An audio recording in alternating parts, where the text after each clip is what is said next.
Hi everyone, I'm Charlie Brooks, actress and founder of IAMPRO. Welcome to the IAMPRO podcast, where I interview performers, actors and theatre and filmmakers about their journey into the industry, their process as creatives and how they became pro. So sit back, enjoy, while I extract all of the juiciest information we need.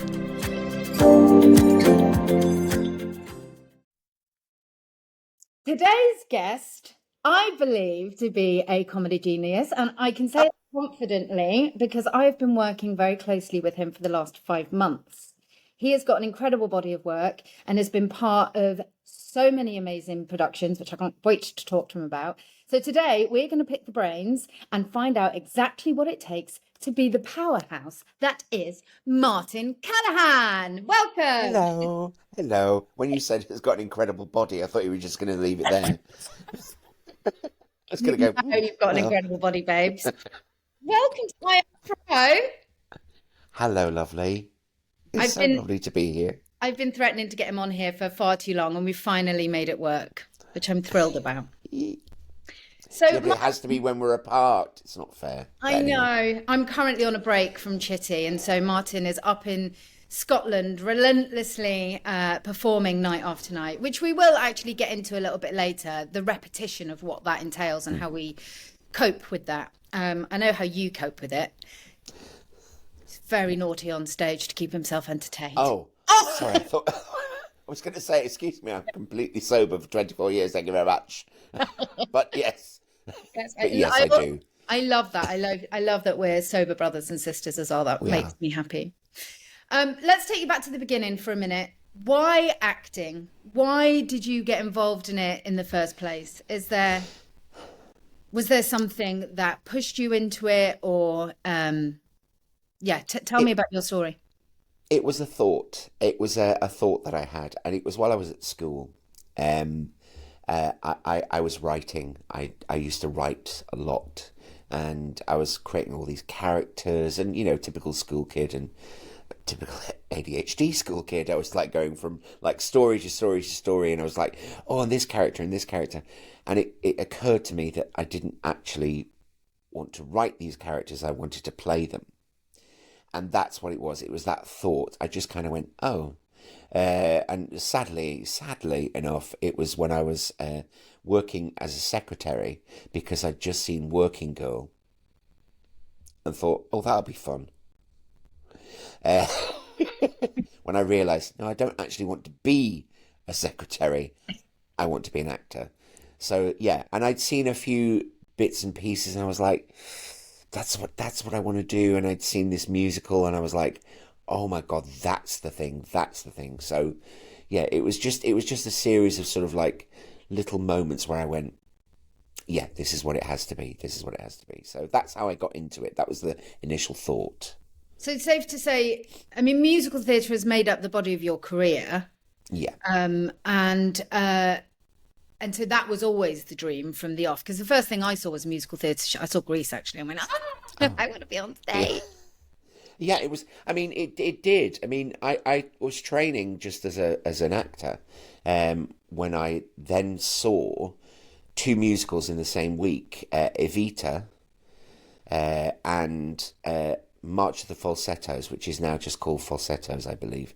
And I saw those 2, and that was it for me. I was like, oh, okay, that's actually what I want to channel into. So I changed from being just being just a straight actor, channeling, but I channeled myself into musical theatre, which is, yeah, there you go. Do you, when you say trained, where did you train? I first trained at this place called AMC, which is in Manchester. So that was like the straight theatre training. And then when I pivoted into musical theatre, I went to the RNCM, which is the Royal Northern College of Music, to do vocal training and musical theatre training. They did one course. We were the only ones, and after that it closed down. Oh, I don't know what we did wrong, but... You brought it to a standstill. Yes. I don't know about that. There's nothing I can offer, but... Have you done straight acting as well as musical theatre? Yeah, yeah. I mean, I do find that the straight acting that I do when it's plays, it can be plays with music, Yeah. you know. But yes, yes, I have done quite a bit of straight acting as well. It's just that I'm not really known for my straight acting. The last Mm. one that I did was I played a complete homophobe. I know, Really? I know, darling. Uh, yeah, I can played a complete homophobic minor who had to take his clothes off in a shower scene. How That did you wasn't feel fun about for that? anybody. I hated it. Hated it. Everybody keeps Really? saying, yeah. Everybody keeps saying like, oh, if you're naked on stage, it's so freeing. No, it's not. It Mm. was, and unfortunately, where we were doing it, it was treated as if it was like a stag do, and so we got people going woo, woo, and all this. And then when I Yeah. took my clothes off, literally people went, ooh, oh. So that was embarrassing. So that was embarrassing. Did they make you do anything like that at drama school? Because you often hear that, don't you? They sort of make you bear all in certain drama school establishments in order to gain that freedom and trust in your body, I suppose. We had to do an underwear day. Um, Really? yeah, we had to do an underwear day, so we were doing improvisations in our underwear. I've heard. I don't think there's any other place. It doesn't happen now. It doesn't Yeah, happen I don't know now how I feel about this. because even at the time I felt uncomfortable. But you're encouraged because hey, look, you know, there's things where you're going to do scenes where you have to be very open. You might be nude, and you do, and so you're encouraged to do it because hey, this will help you, but it's very difficult. Um, so that was really difficult. But at the time, you just kind of go ahead with it because you think, well, anything that helps me, that's how you feel. Nowadays, it is absolutely frowned upon, and I don't think it will ever happen anymore. I don't think it will ever happen anymore. I know that a couple of other places used to do Sexy Day, which, yeah, I've heard about those. yeah. So I don't think it will ever happen anymore. It's just, you just can't. You Mm. can't do it. Aside from getting your kit off at college, what was the biggest takeout of your training experience that you can share with us? I think my biggest takeout, and I've lived by this, and this is what I've told students if I've ever taught them, is wherever you go, wherever you go, get what you need. So I wasn't quite feeling it on that because I'd come from the straight acting side. I'd said when I went to the musical theatre side, they focused a lot on the voice, and I said, I kind of need you to help me with the acting side. I need that training as well because we can't just focus in on the voice. So thankfully, asking gave me what I needed. And I Yeah. do think that's important. I don't, maybe I just had great teachers who were very open to being sort of said, yes, let's, please ask us. But I don't think any tutor, if you say, I'm not getting this, I'm not feeling this, please help me, they will not go, like, well, why aren't you? They're not there to shame you, they're there to teach you. So get what you need out of it. And also, there are so many different schools that teach so many different methods. Take what you can. Yeah. Take what you can out of any course that you do. There could be courses that are truly great. There are some that are truly not great, but take what you can out of that course and use it to your best advantage. Mm. I think that would be my take on training. I Take what think you can. it's I think it's about always remaining teachable, isn't it? And Yes. not going in there thinking you know everything already. Being prepared to learn and being, I think it takes a certain person to say, I don't know, I need help, Yeah. or can I have more of this? And I don't think everyone is that brave, and they just sort of sit and they're grateful and they're just happy to be here, and they, Yeah. And that so I think it's and good it is advice. bravery. Yeah, and it is bravery to just step forward and say, I'm not getting this. Yeah. Is there a different, because here's the thing, as any director would, any tutor should be able to come at it from a different angle and hopefully get you there.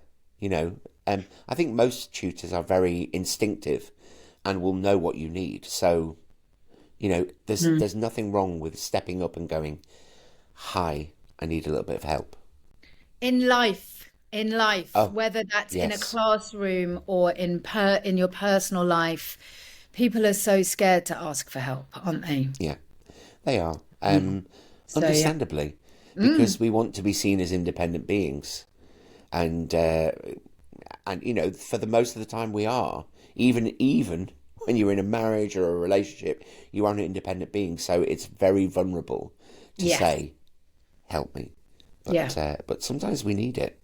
And actually in that vulnerability, that's where you can find the magic, I think. Oh, absolutely, absolutely. Anything outside of that little bubble that you Mm. sit in, that's lovely and comfortable. Anything outside of that is going to be the magic area. Yeah. Everything. So just always aim towards that and just discomfort. I'm Mm. not naturally a very outgoing person. I'm not. I'll be quite shy. I'll sit in a corner, and but when I get on stage, and if I head towards the things that make me feel uncomfortable, Mm. like I know you're going to say it, like suddenly coming up with a line that just seems to fit, which I love it. you know, I sometimes make myself an audience member if I know you're in a naughty, playful mood, and just go and stand at the side of the stage and watch to see what happens. and the worst thing is it's just one scene at the beginning, and the fourth wall comes down. It just allows this sort of thing to happen, and I and love it. I take full vent of it. Oh yes, but yeah, I'm in awe of it because for me, like I can definitely not take myself that seriously and have fun with something if I make a mistake on stage, but I feel deep fear and and I can catastrophize before I'm about to go on stage. You know what I was like in rehearsals? I was a fucking nervous wreck before doing that song. Um, but you have this ability when you're on stage, if you do drop a line or if something does go wrong, to just make it up and to just go with the flow. And I'm just like, because I think I would just drop into fear and freeze. And I'm not that funny by nature. You are. And you can just drop into that so effortlessly and have the audience on side, which is one of the most important things. I I just I think it was because I learned very early on that I'm going to make a fool of myself when I step on stage. I just accept that I'm going to make a fool of myself, whether it be through necessity, where because that's what the script calls for, or whether it be through something's going to go wrong, and there's nothing I can do about it. I just accept the fact that at some point I'm going to make a fool of myself. So Mm, having just accepted that, I just go through it going, okay, okay, you can deal with this. Look, it's whether the line comes back immediately or it comes back in 5 seconds or whenever it may be, I'll just deal with it. And I don't think about it anymore. I used to do exactly the same. mm, And I used to go, oh no, I need the lines, I need the lines. And I would be stood by the side of the stage going through the first lines of the scene and sometimes a whole song. And it's just, and, and I just went, yeah, look, just accept that you're going to make a fool of yourself and then move on, do what mm, you need to do. And if it works, here's the thing. People keep saying, oh, you do this and you do that and you just do it so effortlessly. Here's the thing. I know very, very well that there's been times when I've been on stage and things have happened and something has just popped out of my mouth and either people haven't noticed or it's not gone down very well. So there's as many misses as there are hits. mm, It's just that, we do to remember the hits because mm. but yeah, I mean, sometimes it's not always there, but you just have to just get out of your head and just go, oh, come on, we're all here to enjoy ourselves, and I'm going to do that too, you know. And I'm terrible. I'm a terrible show off. Oh, I love it though. I am as insular as I am. I'm a terrible show off. Mm. In the most beautiful way and funny way. Yeah, well, hopefully. I don't ever want to be. I don't want to be one of those people that's like me. I Yep. couldn't be one of those. I Yep. couldn't be that. But as long as when I'm on stage and it's in character, then it's fine. Mm. I am one of those people at the side of the stage. Someone tries to talk to me. I'm just going through my song. No one could talk to me because I'm like running the line. But it's amazing how when you get out there, because I have dropped some, how a different word or a new word, it just comes. And I get bang on about trust all the time in these chats. It's just trusting, innit? It's Yeah, trust in the work you've done, trust in yourself. exactly. Something like Once you're in that moment, you know what's expected of you. You know, even just the sense mm, of the scene. You know what needs to be said during the scene. You'll find it. So the best thing to do is just relax into it, whether it be funny or whether it be the most serious scene in the world. If you drop a line, you'll find it. You'll find it back at some point, as long as you are still telling the story. I mm, suppose that's what the basis of all good acting is just telling the story, and as long as you're telling the story, everything is going to be fine. mm. But yeah, it is just about, as you say, trust, and also just going, okay, and just allowing whatever happens to happen. Your comedy timing, Oh, Martin Callahan, hmm is impeccable. Um, is that something that came naturally to you? Is that something that can be taught? Is that just from the amount of work that you've done? I think it is something that can be taught. I wasn't, as I say, I was quite insular, so I was never like the school clown or anything like that. I wasn't. It didn't come naturally comedy to me because Wow. I didn't really have a chance to practice, if that makes sense, at school at an earlier age. So it wasn't something that I went, okay, well this is fine. I don't ever have to work on this. But one thing I do think is I watched an awful lot of Victoria Wood.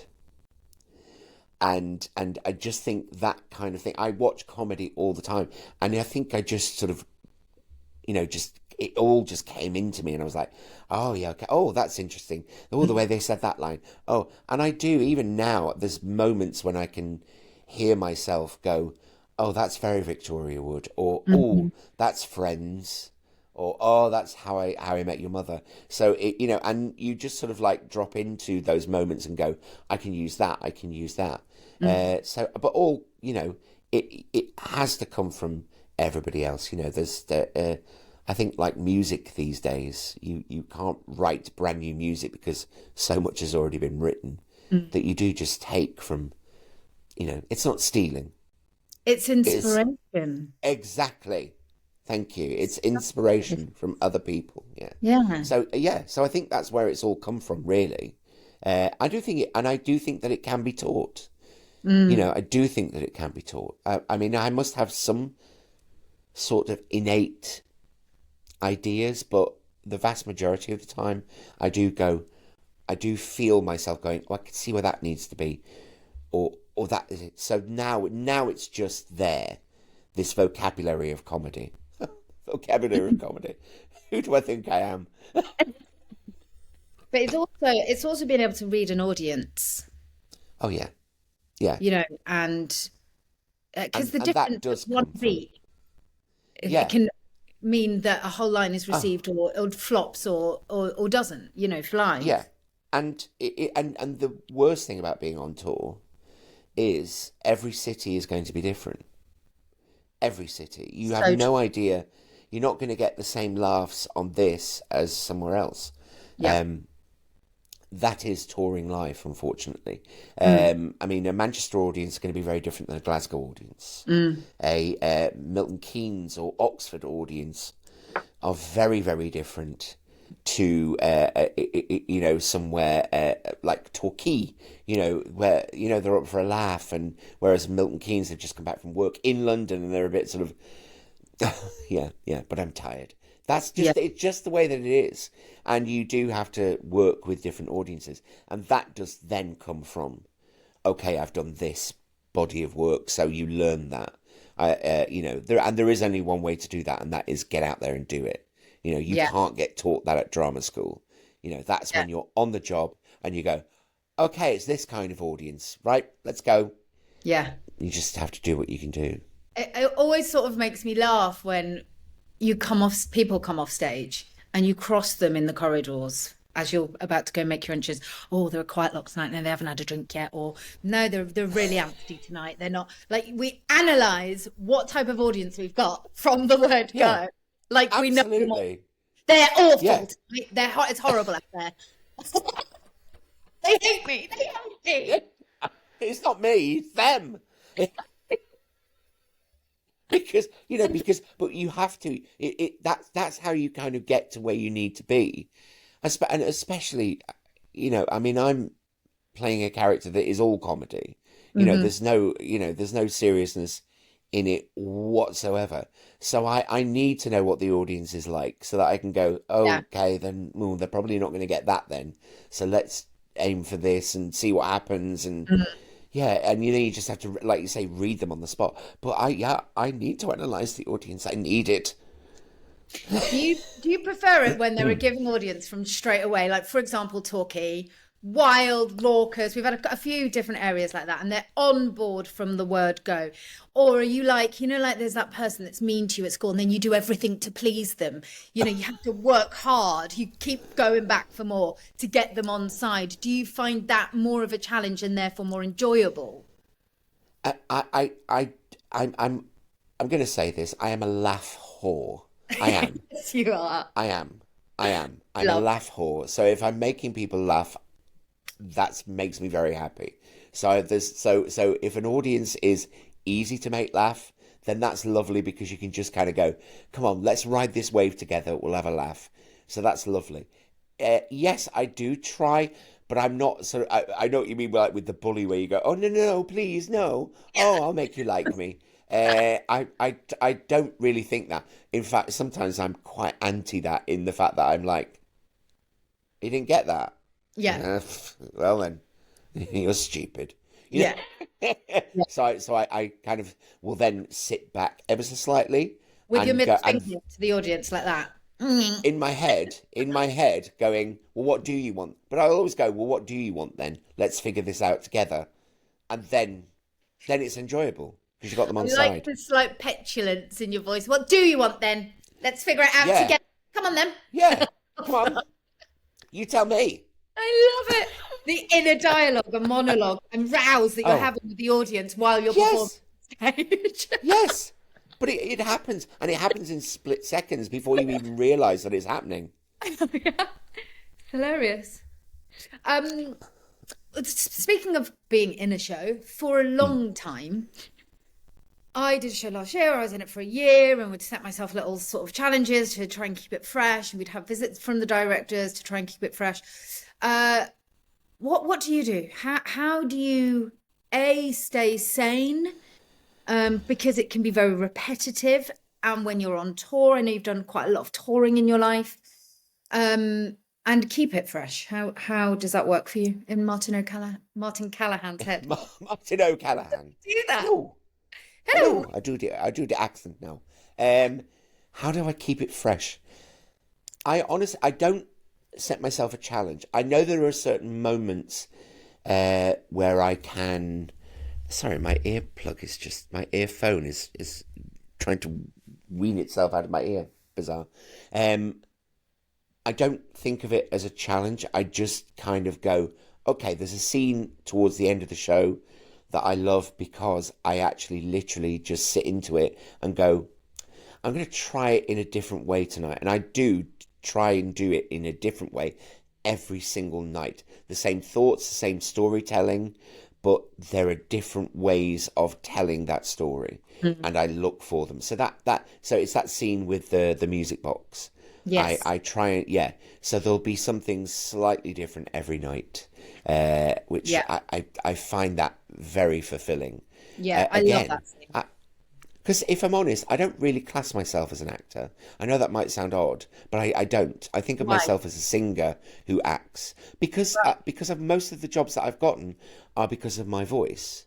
It's only in recent years where, as I've gotten older, where where I find myself getting roles because I'm a character. So Mm. yeah, and most of those jobs are not singing jobs; they're acting jobs. But I will always consider myself a singer who acts rather than an actor who sings. Do you think But that's my self-classification. Do you think that's because of the type of work that you've done over the years? And do you feel any sort of resentment about that or not?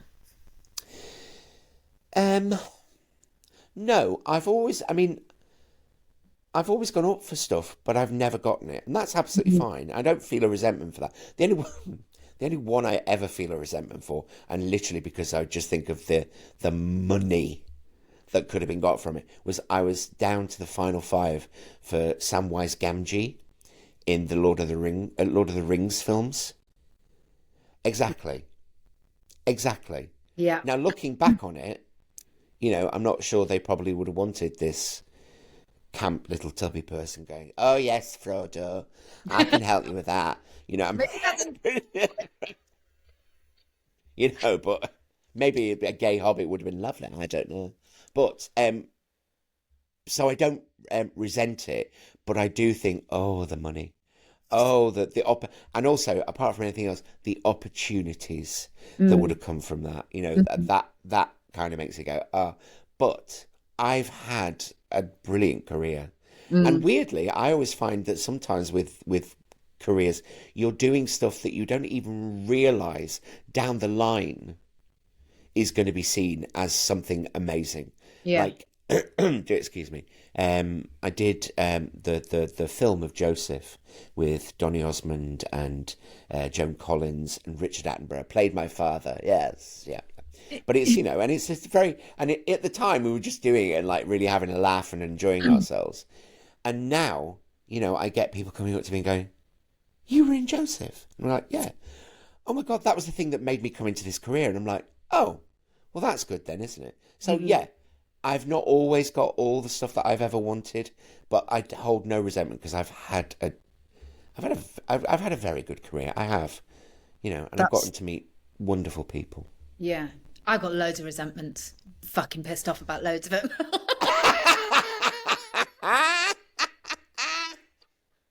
Good. And make it personal. Make it I will. personal. When you walk into an audition room and go, "Yeah, oh, it's you." Yeah. You didn't Yeah. cast me for it. A conversation I've had with quite a lot of people over the years, because I went to Arts Ed for a very short amount of time, and a lot of my friends there were in musical theatre, was once they sat out in musical theatre, they found it very hard to be seen for tellies. Yeah. Has that been a problem for you as well, would you say? Yeah. Yeah. I mean, it's and again, it's not something that television was not something that I ever set out to do because I Mm. know I have a face for radio, which is absolutely fine.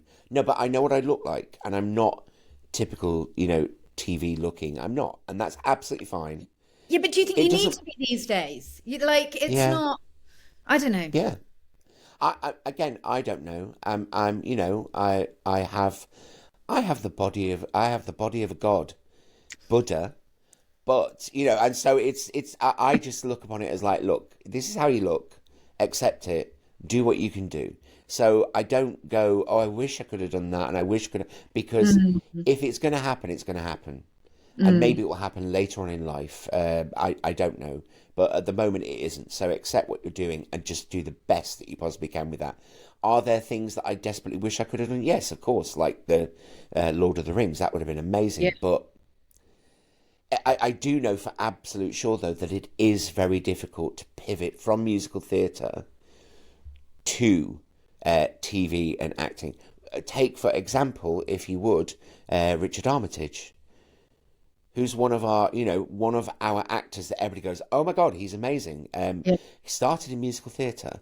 He started in the ensemble of 42nd Street because he's an amazing dancer and tapper, actually, and singer. And not many people know that about him because he had to pivot so hard. He went back into training at RADA and I think he did a postgrad there or another 3-year course and then started to Wow. be seen. Yeah. That's Obviously, interesting. he had all that talent there, but it was just wasn't seen because of what he was doing.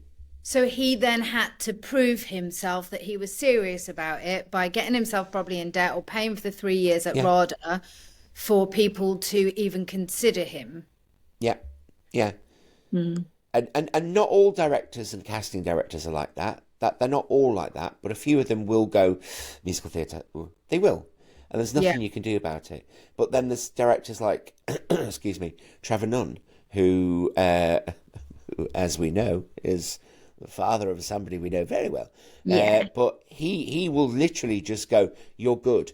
Richard Eyre is another one who he has actually cast me in a few things, just little bit parts here, there, and everywhere in films and stuff. He'll go, "I've worked with you, I like you. Come on, do this." So whether it be musical theatre or whatever, so there are people out there who will do that. Mm.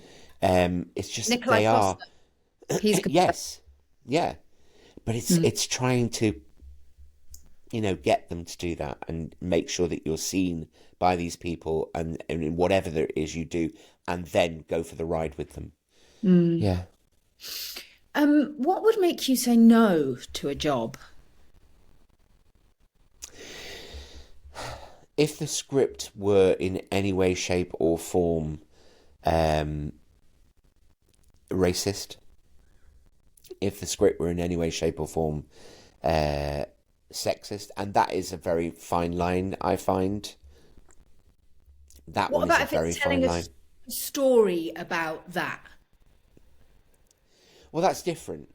If it's telling a story, hopefully it has the pivot side that is, this is why we shouldn't accept this, and that's completely understandable. Like the when I played a homophobe, it had the whole point of, well, that's unacceptable, but I played it, and which is very interesting for me anyway, because being a gay man, it was like, oh, I'm the homophobe, so let's Mm. use what I've experienced for that. Mm. But if it were literally just a play that were getting sexist, laughs or racist laugh, I couldn't. I just couldn't. And thankfully, I don't think I would ever now ever have to deal with that. But there's been some. I've said once. I've said no once vehemently, not because I didn't like the piece, but because I didn't think I was right for the part, and I thought somebody else could have played it way, way better. They were looking for somebody for a musical to play a golem, which is the clay figures from the Jewish faith back in the. I mean, we're talking way before the turn of the century, way, way, way before the turn of the century, and they would put. It's a very interesting story if you ever read it, the golem. And they would put just a message written on a piece of paper into the mouth of this clay thing, and it would come alive. And I thought, that is absolutely fascinating. I'd love to be a part of it, but I don't think I could play the golem. They were like, oh, we'll make him funny. We'll make him funny. So it was like, no, don't stray from your vision. Mm.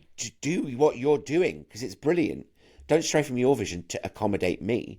And they did. They found an amazing actor called Shula Hensley, who went on to play Frankenstein in Van Helsing, and he's been in loads of stuff. He's huge. It's way better than career than I've had. But I did. I said I don't think this is me, and you'll find somebody else who is. So yeah. So I've vehemently said no once. Okay. So you're a young actor in 2024, and you've just come out of drama school, or you've never been to drama school, but you want to get into the industry. How would Martin Callahan approach that? Lean into what is uniquely you, because for example, never go into an audition trying to be what they want, because you don't know what it is that they want. So lean into what is exactly uniquely you. When you're young, it's very difficult because you don't know specifically who you are yet. But if you've kind of figured out a few things, lean into it. For example, you can go from this basic thing, but you can also go from, if you are ADHD and you know you're ADHD, use it. Use it, because it can be a superpower, but so can anything else. I have a student that I have taught throughout the years since she was 10, and I love her. She's absolutely fantastic. She's now struggling to get into the business. She is Brazilian. She is Latino. And I said to her, lean into it. Stop making yourself go in there, blonding your hair and going for all these ingenue roles where, you're expected to be, Christine or Cosette or whatever it may be. Go in there being you. Go in there speaking the way that you do. Don't try and change your accent. So it just makes it that more interesting for them, because the unfortunate thing is casting directors will go, oh, this is interesting when they see it. They're not looking for specifics. They want to go, oh, and they love that. So lean into whatever is uniquely you, and use that. It really is your superpower. Whatever that may be. If you have an amazing voice, lean into it. If you have a deep voice, lean into it. If you're hyper feminine and you're male, lean into it. If you're masculine and you're female, lean into it, because that is you, and that's what people want to see these days. And often that would be the best advice. It's great advice, and often casting directors, they just don't know what they're looking for until they see it. Exactly. Or they might think they know what they want, and then, oh shit, we didn't know that was what we needed. Wow. Yeah. And there's a lot, and then it will. Casting directors need to see it before they know it, what they want. And yeah. No, I was just going to say, as suspected, that has absolutely flown by, and there's so much more to unpick with some of the things you said there, which you and I will do at the side of the stage.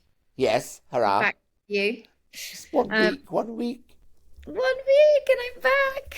Yay. Yeah, but I just want to say thank you. Great words, great advice. Thank you for opening up your brain for us to come in and have a root around in. It's been a pleasure to have you on IAMPRO with me today. Thank you very much. We'll get you back on to come and teach some of our students, please, and thank you. Yes, please. I'd love that. Yes, please. Thank you ever so much. Thank you. Lovely. All right. Love you. Bye for now. Bye. Bye. Bye, darling.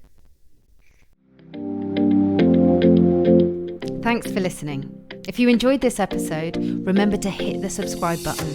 And for more information on IAMPRO, visit iampro.com or follow us on Insta @IAMPRO.